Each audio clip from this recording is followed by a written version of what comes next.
A Spoonful of Faith is a children's book. Yes. Okay. So I actually, the name Spoonful of Faith is also the name of my illustration company. But then I worked on a book called The Spoonful of Faith, just as a way to encourage parents as well as their children to have a conversation about believing in themselves and having faith to go after things. Now, I thought we were going to get religious, but so tell us your faith journey. What was your pivot and how did you end up doing this? Yeah, I mean, so I actually did grow up in a very religious household. So my dad was a minister. I grew up like in church every weekend, but actually when I was about 20, 25 or so, or actually about 18 is actually when I totally completely walked away from my faith. I didn't really have a good relationship I felt with God. And it wasn't until I was about 25 years old that I started to kind of have my own personal relationship. All right. So wait, pause. You grew up a preacher's kid. Yeah, I did. I often say, because I grew up down the street from a pastor, and his kids were wild as hell. I was like, what is happening? But and I in college I was best friends with somebody whose dad was a preacher, and it's like in that environment you get to see all the hypocrisy play out, right? So pulpit Sunday at home, whatever's going on, and it doesn't line up. So your kids are like, this is a bull crap. This is bull crap. I'm gonna do whatever. So then you start to question everything. Was that what happened, Jena? No disrespect to anybody. No disrespect at all. Everybody's doing the best they can, but absolutely, when I turned 18, I just was like, I don't know if I buy into this. Like, if this is real, like, then I want it to be real, And so I walked away from it for like 7 years until I was in my mid-20s. Wait, what did the walk away look like? Was it just like, there's no God? Or what? I'm like, now you're asking. I'm like, you said it, we was wild, preacher kids be wilding. But for me, it was, I did not attend church anymore. And I kind of, fell into just doing what I wanted to do. I was a college kid, partying, hanging with my friends, whatever. And I had no, remorse about the way I lived during that time. And I think that's kind of what it looked like for me. I didn't really know what to believe. I didn't know what to believe. I didn't know where to follow. I didn't know where to go. Was there a conversation had with your preacher dad? Because I'm always, it's fast. And this is important beyond you and your dad. Mm-hmm. I think, Black folk in general have a very schizophrenic relationship with religion from the standpoint that, a lot of us grew up in the church. A lot of us still go to church. But a lot of us, if we had to be honest with ourselves, can't answer why, and even in the process of, yes, I believe, and I'm going to, heaven and Jesus and all that. It's very rote. It's either very rote or very unconscious, meaning there's not a whole lot of deep thought. It's just something that you get up and you do, like almost zombie-like, right? But to have that conscious, like, epiphany or whatever happened, that reverse road to Damascus, where you're like, did you have a conversation with your dad? Or you just like, I'm deuced out, peace, I'm not coming back? Or did I think like my parents were, so I will say that my dad was a minister. He wasn't the main pastor of the church, but my parents were very like open to us actually having our own relationships with God. So they kind of encouraged us to find him for ourselves. And although I don't think he liked that, we did talk about it. And they just were like, we'll pray for you. And that's kind of how it was. But it was, when I came back, it was different because my parents told us that they kind of just took our hands off of it and said, God, if you love, if you love them, you want them to be with you, like, you find them. And so that was kind of just the approach that they had to it, I would say. And that's not common. That's not common. I have a lot of friends that, have very different experiences than that. So I'm super thankful that my parents were like that and are like that. Because that kind of helped me to be able to have my own personal walk and relationship. Okay, what did that look like? And we're gonna get to a spoonful of faith because Yeah. this is not what's covered in the book, but to get to a place where you sit down and craft something for children, there has to be a reckoning within yourself. So what was the process that brought you back? Was there a moment or something that happened in your life, or a book that you read, or Sure. a video that was somebody you saw on YouTube or something that's like, hey. Yeah, sure. There was a moment. I had found myself in a place where I was just like, what is life? What is this? Like, why? I felt like I was in a rat race. I had a good job in marketing and I was good at my work, but I wasn't fulfilled. And I don't think that you should have to be fulfilled in every piece of work that you do, right? Job is a job. But I just felt like there was something missing. And so I had kind of been asking these questions inside internally. And there was literally a moment, and I would say that I've never felt like this before in my entire life, even though I had grew up in the church and like never felt this before. But there was a moment that I really believe God spoke to me. And I say that, but it was not even necessarily like an audibly, but a knowing in my heart and spirit. These words were said, and it was, why are you asking everyone else who to be, what to do, where to go, except the one who created you? And that was the moment that totally changed my life. It made me just blinders kind of came off of my eyes, and I was like, you're right, like you're the creator. And so I just started to walk forward in this relationship with God as the creator. And with that, so many different religious things were broken off of me, like you were saying about like just doing things as a form of doing them, just attending church just because everybody says what you're supposed to do, just saying amen and agreeing to things. And it really started this journey of like curiously seeking after the God, the creator. So that was the moment that changed a lot of things for me. 866-801-8255. We're talking with Jena Holliday, Jena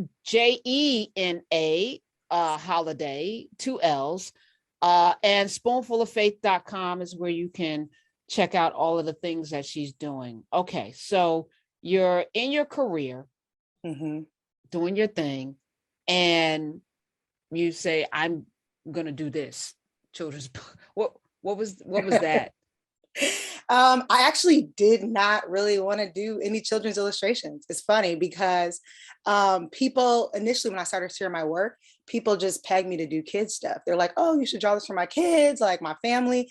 And I was like, I just like to be free. I'm like, that feels like you're trying to trap me into something I don't want to do. So I actually, for years, drew a lot of women. I would draw moms and like Black motherhood, a lot of things around that idea.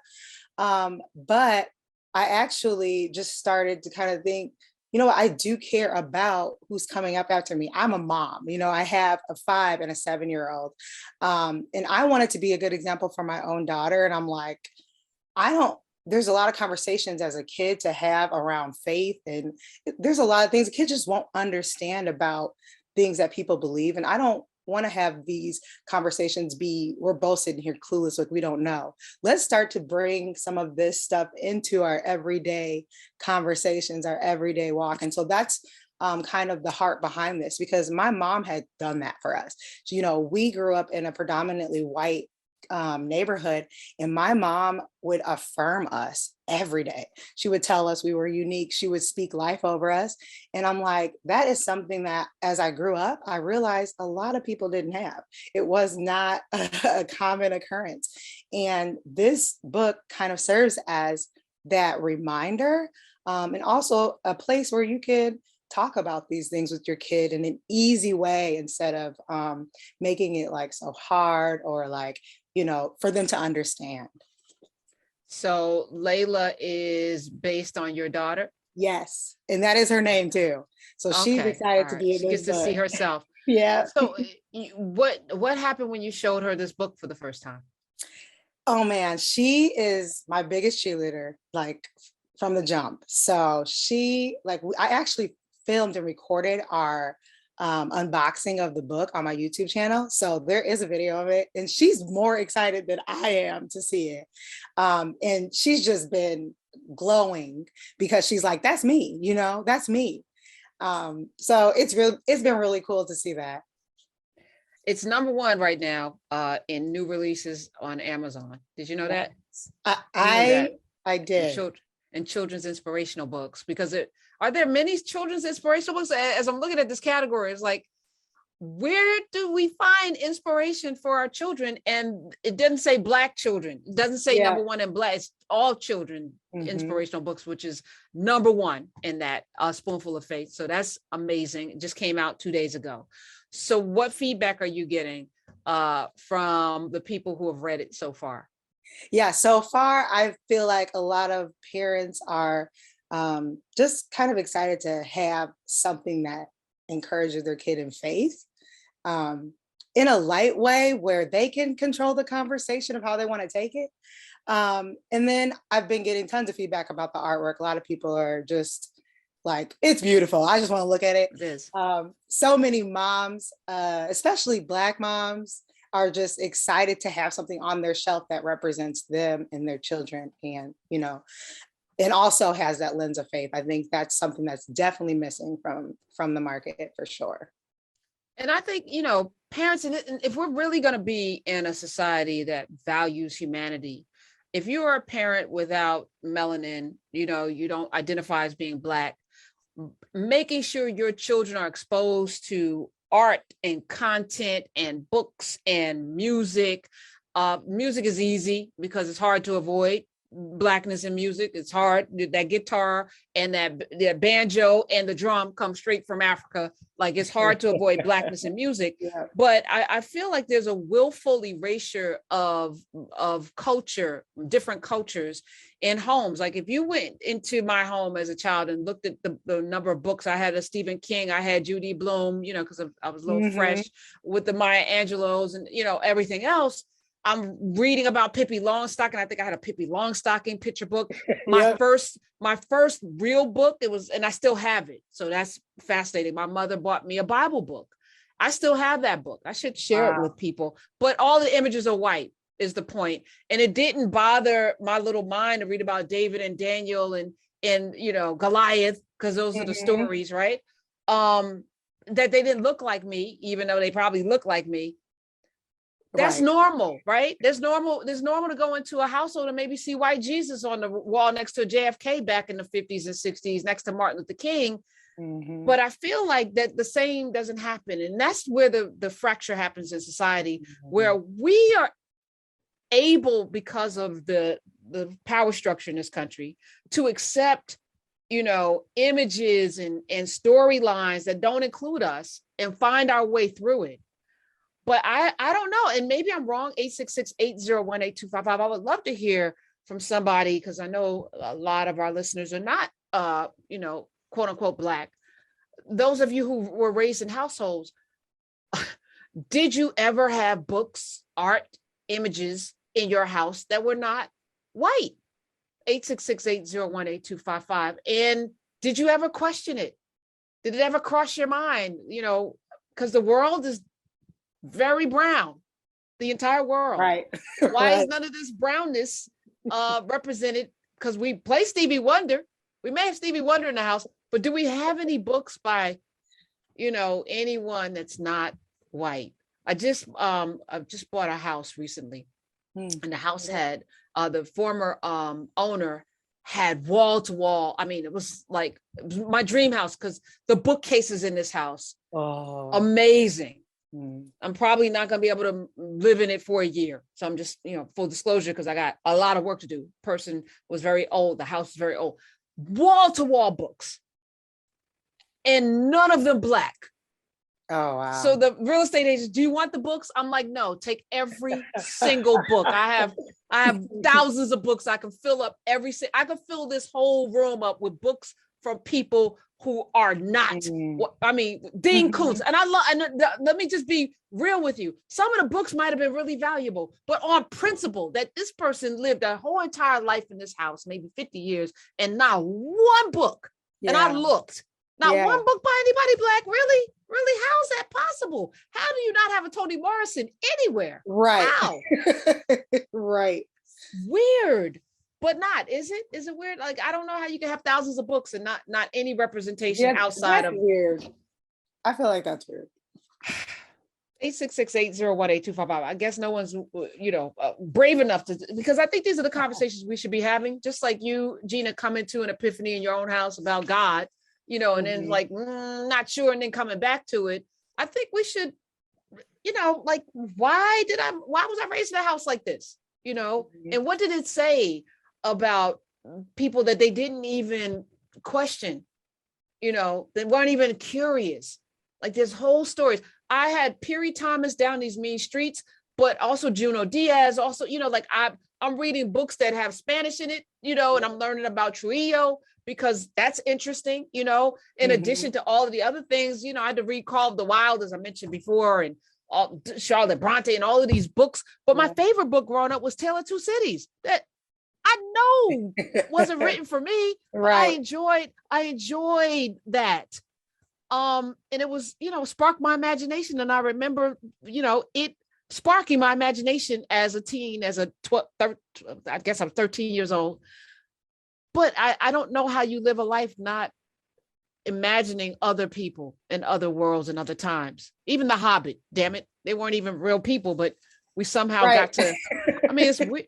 So what is your daughter reading besides A Spoonful of Faith, Jena? What are you regaling her with? Yeah, we're working on her right now because she's 7, and she's growing up in the middle of the pandemic, distance learning. So she's but she's really into graphic novels right now. And like you said, she's actually reading. She just read a story called Sisters, and it's about 2 sisters and kind of they go bickering back and forth, but it's a graphic novel. So now she's into graphic novels. And now that I know that, on top of like all Marvel, anything, that's kind of her thing.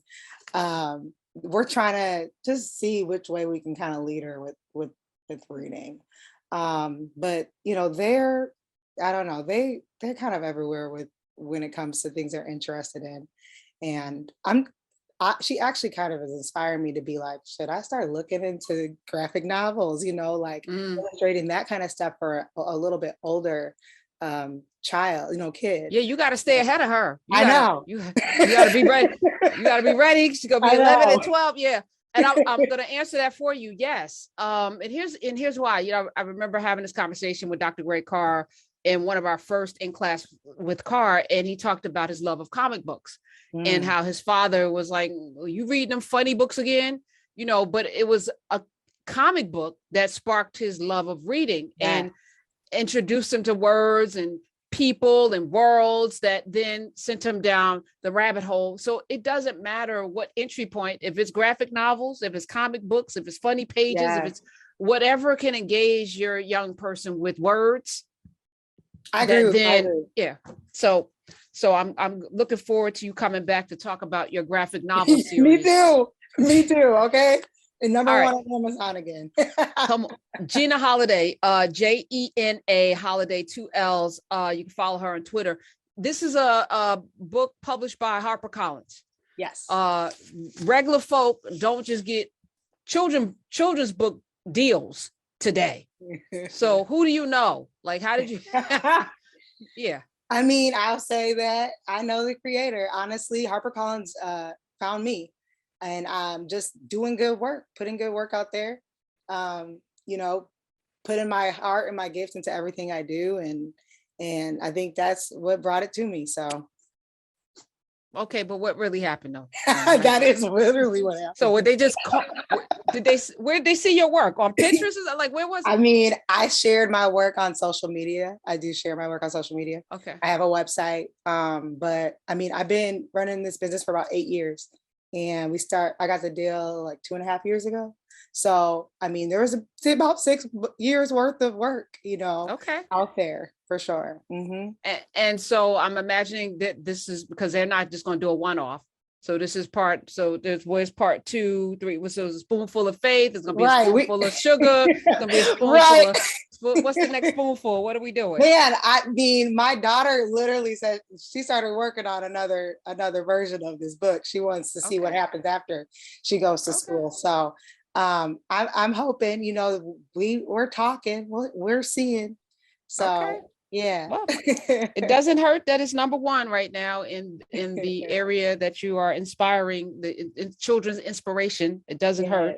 And I am really proud of this book in particular, but also the whole concept, because I do agree that whatever you believe, I think to infuse into children a sense of faith, because there's so much unseen that they have to be able to tap into that magic that's in the world that we can't quite explain, and have that be the springboard into their lives, and to have it with them all the way, that comfort blanket. I think it's important. I do.